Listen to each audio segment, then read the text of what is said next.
पंढरीच्या पांडुरंगाचा आणि बाळूमामांचा किती जिव्हाळ्याचा संबंध होता. ऐका, अरे भक्तांवरती आलेलं संकट मामा दूर करतात, पण बाळूमामांवरती आलेलं संकट जगाचा मालक पंढरीचा पांडुरंग दूर करतो. बघा, मामा दरवर्षी पंढरपूरच्या यात्रेला जायचे. याही वर्षी बकरी आदमापूरला सोडून मामा पंढरीच्या यात्रेला निघून गेले आणि गेल्याच्या नंतर मामांच्या हातून जगाच्या मालकाला अभिषेक होता. अभिषेक घातला आणि दर्शन घेतलं, पण तेवढ्यात मामांना राग आला आणि पाहिलं मामांनी पंढरीच्या पांडुरंगाकडं आणि सांगितलं, का रे देवा, अरे मी इतक्या लांबून तुझ्या दर्शनाकरता आलो आणि तू माझ्या घरावरती दरोडा घालू देतोस काय? असं नको करू.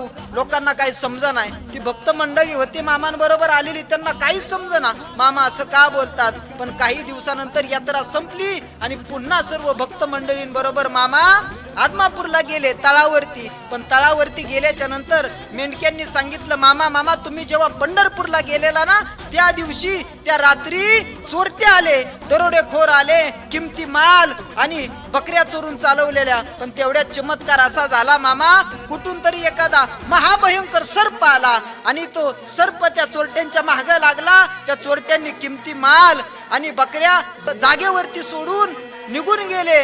ऐका, अरे जगाच्या मालकानं माझ्या मामाच्या तळावरती आलेली चोरटी हाकलून लावली. एवढी ताकद माझ्या मामाची आहे, एवढा अधिकार माझ्या मामाचा आहे.